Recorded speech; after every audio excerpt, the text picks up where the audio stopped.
What's up, everybody? I'm SOS. And I'm Sly Elsewhere. And some people know us as the Boozy Boozy Boys. Boys, but more people know us as the Apocalypse Bros.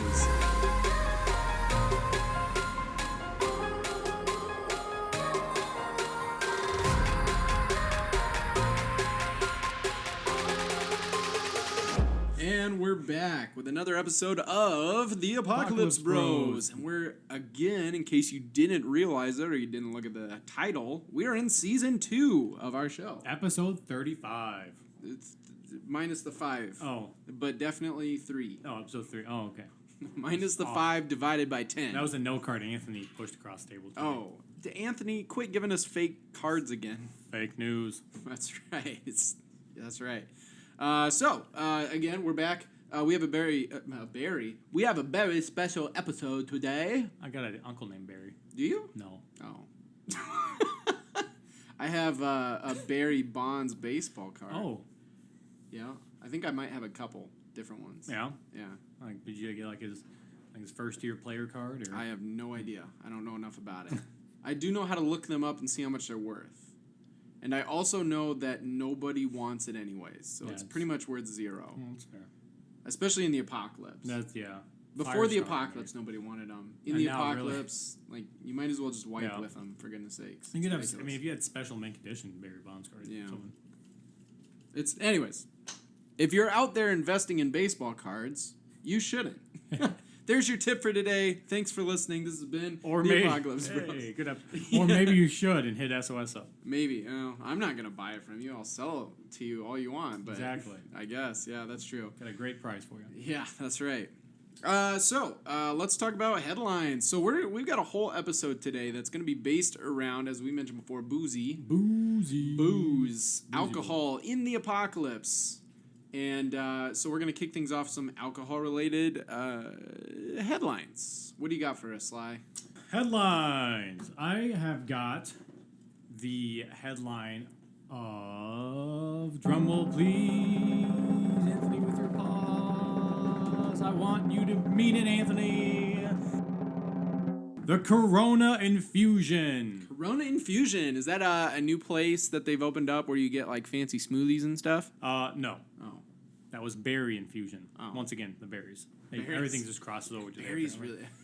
It's a double entendre. I like how we add our own sound effects out of our mouth, and it's like, this is an audio show, guys. Much just better, put audio into it. Yep, I love it. So the Corona Infusion, for those of you that have yet to listen to last week or maybe just need a refresher, is the idea of them taking actual Corona beer and mixing it or drinking it or putting everything into it. So you kind of have this mixing of what is... I guess there's two different places. So there's one aspect of it where there's been talk about people actually using the beer to transfuse the virus into people. That's one school of thought. But another one is what we've heard that's been done in labs and actually using the Corona beer to be infused into the Rona roamers and actually making them kind of these super roamers. Super roamers. So we've had some talks with people on the outside that have kind of been basically neither confirming nor denying, which makes us kind of think that it is plausible. So if you ever see a Corona roamer walking around with a Corona beer in his hand, watch out because he might be super. If you see a Rona roamer walking around with a 6-pack abs, that might be a super Corona roamer. Also might be a Corona roamer. 6-pack of Corona or 6-pack abs. Don't make me come up with more terms for people to vote on based on these super roamers. Here, super roamers. There you go. That's it. That's what they're going to be called. Voting's been done. Yep, it's done by me. It's not because I'm offended that we didn't choose Corona corpses. Yeah. I swear. It's not. It's fine. It's fine. He's moved past it. I swear. I'm not emotional. Awesome. So yeah, Corona Fusion. Don't give Corona to the roamers in your area. Don't throw a bottle of Corona at them. Nope. Whatever the case, just don't do it. It's bad for everybody. Keep your Corona away. Keep your Corona to yourself. Yep. That's what we were saying before the apocalypse. Or go out and hoard it so they can't get it. That's right. That's another good idea. If you live near some sort of warehouse or something. There you go. Grocery store. Second headline for the day. You may have been hearing about these, and we obviously highly discourage these, but there have been a number of Rona parties going on, and this is the concept of people going into a party setting. This can include raves, anywhere with dancing. Lasers. Is that part of the lyrics? Lasers. Anything with dancing, any, strobe lights, glow sticks. I don't know what people are partying with in the post-apocalypse, but this is the kind of concepts they're going off of. And then, either intentionally or by the work of some villain outside of the whole situation, you've got somebody that tosses in a single Rona roamer just to see how many people it can infect before people start to freak out and leave the party or the party ends. I guess that would be an ending to the party if everybody was gone. But whatever the case, if you get invited to a party, seems a little sketch, probably invited to a party, period. Not necessarily the most recommended thing, especially in the post-apocalypse. I know we like to celebrate. We'll have some hoedowns, some showdowns, some jigs. Yep. I don't know, what else do we do? Square dancing. Square at the dancing. hoedowns. I've seen that, yep. Those kind of things, probably okay. Again, be cautious about who it is that's organizing or planning it. But, for goodness sakes, the second you see anything about a Rona roamer in there, get out of there, because you could be next. Roam away. Roam your way out of there. And as I mentioned before, based on this concept of alcohol, that's another thing. At these Rona raves and whatnot, that's a good name for them, Rona raves. Don't be overindulging in your alcoholic beverages, because that will put your mind at ease, that will dull your senses, and you may not notice with these Rona roamers walking around. Be suspicious of the other people dancing around you, because they may not be what they seem. True. And a lot of that is the reason why the sanitation union is looking out for your good by making sure that they are limiting the number of people in a gathering, and really the get-togethers in a large part. So that's right. And so, as I mentioned before, this whole episode is going to be about alcohol in some form or fashion, and now we're about to get into the bulk of that message. Glug, glug. That's right. Drink up, folks, because we have a special guest here that's going to tell you all about what alcohol in the apocalypse looks like. Please welcome the supplier. What do you got for us? What do you do out there in the apocalypse? Well, my fellows, it's actually not as difficult as you might think to be able to get alcohol in the post-apocalypse. You only need three things to be able to make alcohol. You need air, you need water, and you need sugar. Oh, okay. You need water to be your base. You need sugar to feed what's in the air. Interesting. Because the big thing that creates alcohol is yeast and bacteria. Sure. If you have a steady supply of that, which as long as your post-apocalypse hasn't killed everything, and if that's the case, then, well, there's nobody there to be able to have it. But you'll have wild yeast all over the place. And actually, there's quite a few recipes out there. If you're familiar with sourdough bread. Sure. Sourdough bread is done the same way with wild yeast. Specifically, the most famous one is in San Francisco. And you can do the same thing there. And fun thing, a lot of things out in the world have sugar because you need sugar to survive.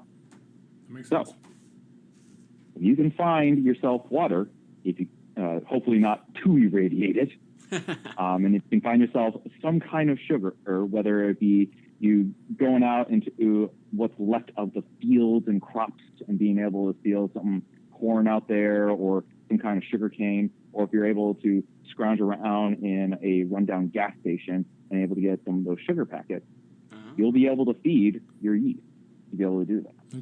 Interesting. So that actually, now does it take some time do you have to feed that yeast for a while, or does it take some time to kind of, cultivate or develop that? Yeah, so depending on your situation, that actually might be your more critical issue, is that normally for yeast to be able to do their thing, it doesn't take them long to be able to do it in their life cycle to be able to create their alcohol. Mm-hmm. But they're tiny creatures, they're microscopic, and so a small amount of yeast will eventually get the job done, but normally to be able to get to your normal beer, wine drinking range around the 10% APV, you usually need anywhere between 48 to 72 hours minimum to be able to make sure that it can be able to be done for the young brew. Gotcha. Now So you can be 2 able to 3 to make days. it, yes, at Yes. least. Okay. So if you're on the run from some raiders or something, you're probably not going to want to be able to do this unless you have something on your back to be able to carry it. Gotcha. Interesting. But like, if you've got time to sit around, you've got your bunker all figured out and everything like that, and you've got a little bit of time on your hands, you could throw the ingredients together and have something ready within, by the end of the week if you wanted to. Yeah, and the great thing about that is if you're not more of the lighter side for the alcohol by content, like the beer and wine range, in the post-apocalypse, the better way to be able to carry things around for not just survival, but also to enjoy as a drink. You can distill Absolutely. that. Now, Once you get to the 15% range, which is a general range that yeast go to before they start dying off from their own alcohol byproduct, once you get to that range, you can create a makeshift still. Essentially, you just take the alcohol and you put it over some kind of heat source, and you actually begin to evaporate off the alcohol. Alcohol has a different boiling point than water, and so you get all the alcohol and you leave the water behind. Now, it would take a lot of practice, but you could be able to do it. Interesting. Yeah, no, absolutely. So if you're out there, if you're a survivor out there and you're interested in putting some alcoholic drink together, this is some great instruction on how to do that. This is kind of incredible, actually. I had no idea just how easy it could be. So that's definitely blown my mind for sure. Now, supplier, based on your nickname, does that mean that you are in fact a developer out here in the apocalypse of some alcoholic beverages? I am, in fact, one of my favorite versions of that, which is also incredibly easy to procure as long as you can find your hive nearby. You can create mead. Mead, okay. Because honey is a readily source available of carbohydrates and sugars, and because bees make it readily, you can be able to take that as both your liquid. You would have to thin it out a little bit with some more water, but you can use that as well as of the wonderful sugars that they have as well. Okay. Yeah, that's a good point, because from my understanding, the apocalypse has actually created a better version for the, or it's actually created a better habitat, better survival rate for the bees, actually. So obviously we'll have a lot more of that honey creation, a lot less pesticides in the air, so it's actually worked out better for the bees. Now, the other issue is, for as far as sugar, cane sugars, there's not a whole lot of farming of cane sugars just because it's not needed a whole lot. So I could see a lot of people turn to that mead substance instead. Yeah, but at the same token, there's a lot of hardy plants out there that you can be able to still be able to readily use. For example, one of the most famous ones for tequila is the aloe plant that is down over in Mexico. Yes. Which, fun fact, as long as it's not in tequila, region within Mexico, it's called mezcal. And so you could essentially make your own mezcal as long as you have these plants available for you. Gotcha. Now back to the bees thing. I would also point out that for all those survivors that are out there listening, that would not be the direction Birds I would. bees. Well, no, that's not what I was gonna say. I was gonna say that's not the direction I can go, unless of course Sly wants to go out and procure this honey for me. I have a pretty severe bee allergy. So is there another option? You were saying there's plants that have it, such as aloe. What other options could someone like me go for that can't necessarily go train Anthony to chance getting stung? Put Anthony in a little bee suit. Have him go out and do it. And especially if you can't find your environmental suit to protect yourself from bees. That's right. Probably another best option, which could be used as alcohol, could also be used as a food stuff, depending on what you need it for. But probably one of the most hardy plants out there, and one that's been used for many years for alcohol, potatoes. Oh. Potatoes have a lot of starch packed within their cells. Now, unfortunately, because of how packed it is, and the specific type of carbohydrates it is, you can't just take a potato, cut it up with your survivor's knife, and then just expect to have alcohol. What you have to be able to do is you have to be able to actually treat it. In current day, to be able to do that with other types of grains, such as with rye and with with wheat, you have to do what's called malting, which is that you have to be able to start creating the process of which the plant breaks down its own sugars so that you can be able to make it available to eat. You do the same thing with your potato. What you would do is similar to as if you were trying to make mashed potatoes. You would cut up your potatoes without the skin, and you would throw it in your pot. With the pot present, you start heating it up, but you do not let it get to a boil. If you start actually getting to a boil, you'll inactivate what's known as the little building blocks within there to be able to open it up. But you basically just simmer it for quite some time to be able to open up those starch packets. Those starch packets open up and release into the water, and then you have not necessarily a sugary substance, a very sweet one, but you have a carb-rich one, which the yeast will be able to use, and then you'll basically have a young version of vodka. Oh, okay. Interesting. I knew that, like, starch was kind of like you could convert, or at least your body, doesn't it convert starch to sugar, essentially, or something along those lines? Yeah, that's why... Exactly, and it's just... Potatoes are not a good vegetable. Oh, like when you say, I'm going to eat my vegetables, and then you go eat some mashed potatoes or fries or something. Yeah, pretty much like eating a candy bar later on if you let it just sit there. Gotcha. Okay, but that obviously same thing with corn as well. Yeah, absolutely. Yeah, and that makes sense why it kind of becomes sugar. It becomes a slightly less healthy substance, but great for when you're making alcohol, obviously. And we all know, like, there's like that Russian vodka. It's all, made from potatoes, and you're like, what? But this is how it's made. Do you know in Russian vodka it means water? Really? Yeah. Interesting. So that's why. Wow. Yeah. So there you go, little tidbit. That kind of explains a lot. You always hear those Russian jokes like in Soviet Russia something something something. You know, it's always something that sounds like really intense. Yeah, exactly. Vodka drinks you. Vodka drinks you.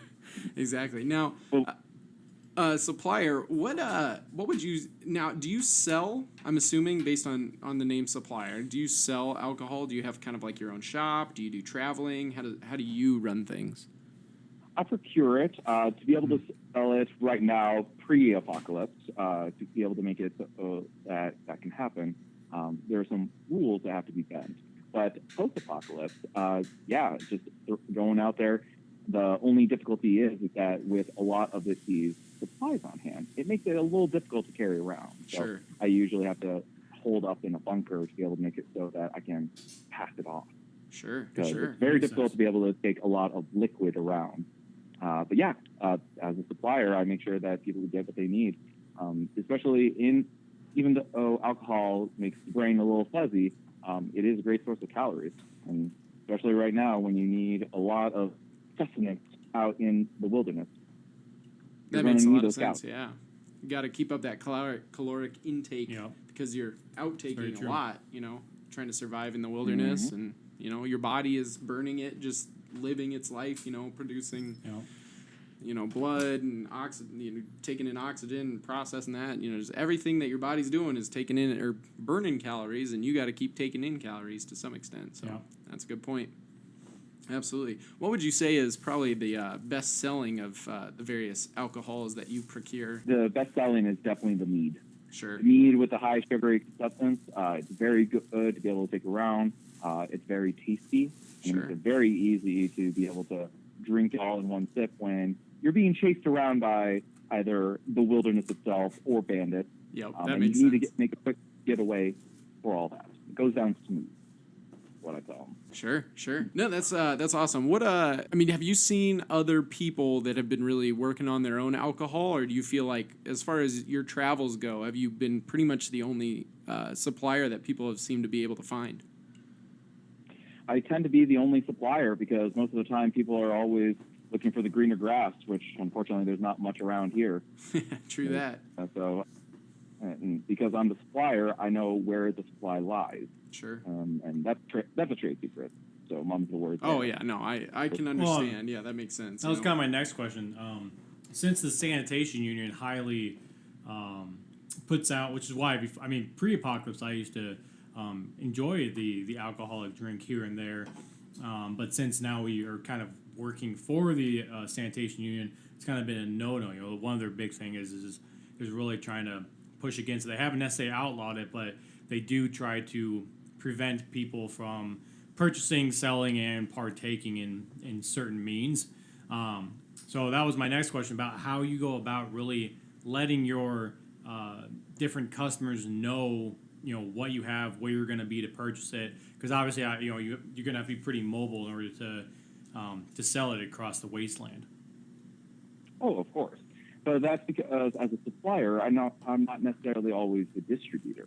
So I have a couple of contacts that go around to be able to get the intel that they need to be able to make sure that we are able to fly our way around a couple of those legal loopholes, making sure that we were able to get what the people want, after all. Absolutely. I mean, in this day and age, you need something to be able to get you through to dusk. And so what's a better way than just a lovely beverage shared along the way? That makes sense. So, that makes a lot of sense. I have quite a few distributors that allow me to be able to skirt that while being able to keep my various warehouses, available. That's good. Yeah, you got to distance yourself that way. Now, do you ever get high on your own supply? No. I mean, as a procurer and a supplier of high-quality beverages of this caliber, I do ensure that it does meet my quality standards. Sure. But I have to make sure that I have enough supply for the customer. If I don't, then I'm not exactly supplying much now, am I? Very good. Yeah, they wouldn't call you the supplier. They would call you the partaker. The partaker. Yeah. Not as cool. They would as call me the buzz, is what they would call me. The buzz. The buzz. That's right. The stumbler. The stumbler. Now, do you often find that you have any issues with either kind of distributing, as you mentioned before, your product, your wares, or even transporting it yourself, with the issue of things like raiders or the recent zombie-like creatures, the Rona roamers, that kind of wander the wasteland? Oh, yes, definitely. I've run into a couple of those ones along the way. So that's the reason why I not just supply the lower APV ones for my customers, I supply the higher grade ones that could also be used as deterrents for said creatures. Are we talking by the Molotovs time that you here? reach, basically, very high, once you start reaching, very high ABV. exactly. Once you start reaching that 70 APV, which is when you start distilling that potato young beer that I was mentioning earlier, Sure. You get a very flammable substance that makes it for a very good deterrent for when things go south very quickly. Like the old It ethanol. is, Yeah. exactly. So that's why I have caches laid out around the different areas, because if I don't have a cache there, it's going to make it very difficult to be able to transport it.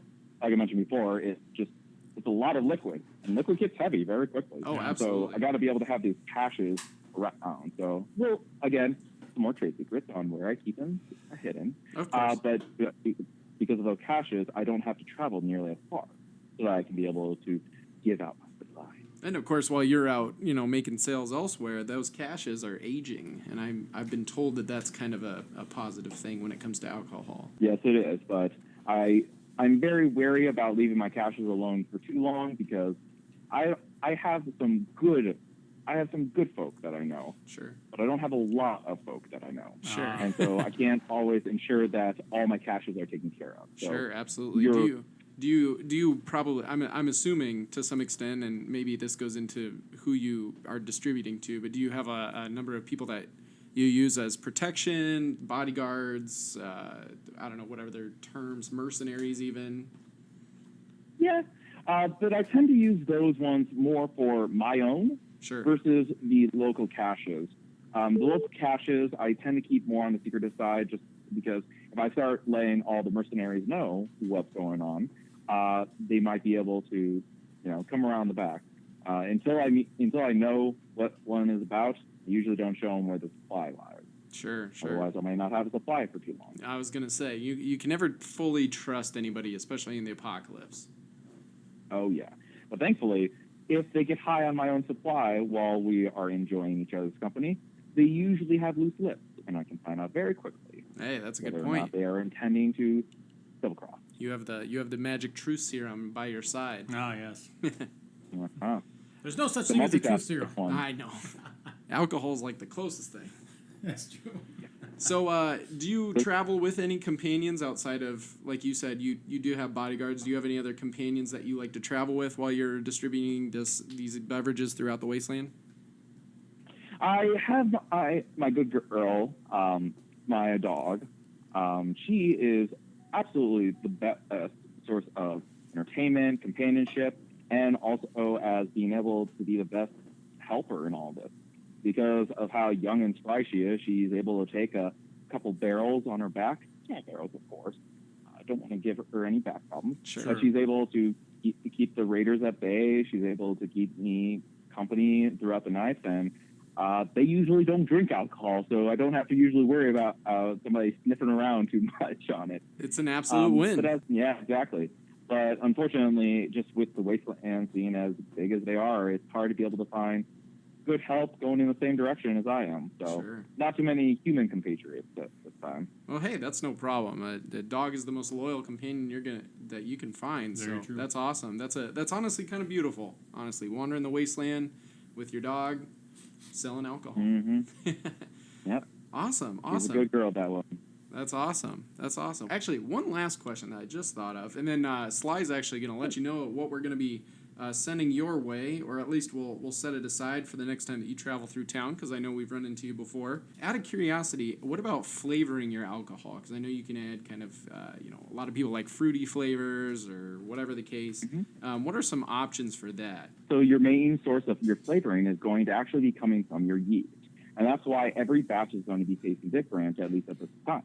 Okay. Until you're able to actually catch a specific strain of yeast, which unfortunately many were lost prior to the apocalypse. Sure. Just because it wasn't exactly everybody's priority to be able to get out some little grain particles out when everything was going down. That's fair. But you'll always have a different batch. If you're looking to be able to try to flavor it other ways, the best thing is what's known as adjuncts.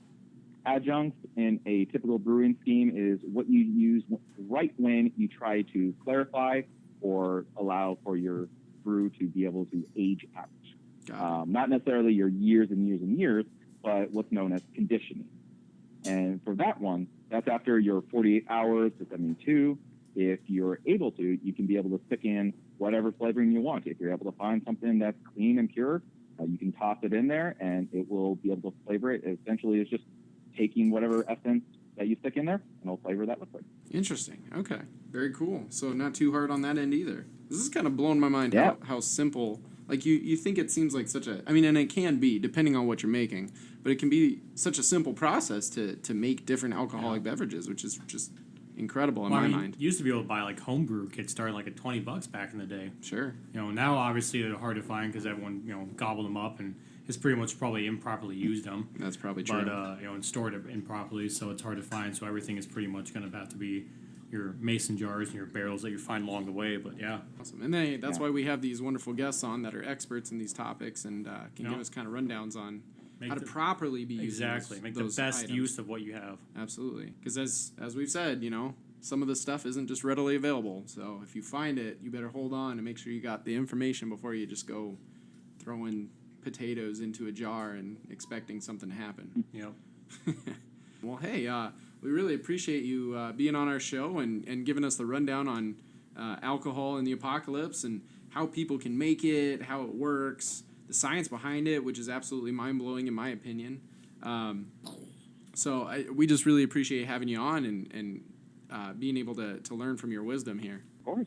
It was a pleasure to be able to give it to you. Yeah, absolutely. If you are able to find any of those unirradiated fruits that have happened from before the apocalypse, it'd be perfect to also be able to use as well. Sure.